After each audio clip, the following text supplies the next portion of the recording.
Hi everyone, today I will show you how to remove a water filter from a Whirlpool side-by-side refrigerator.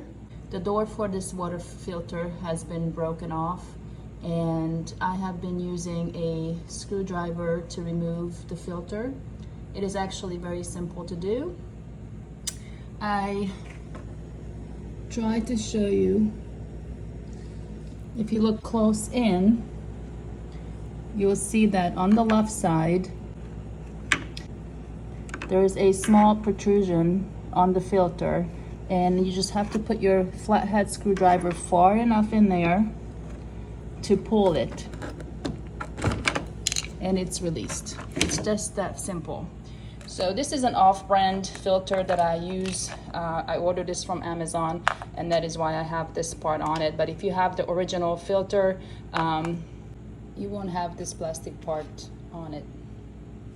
I hope this video helps. Thanks for watching.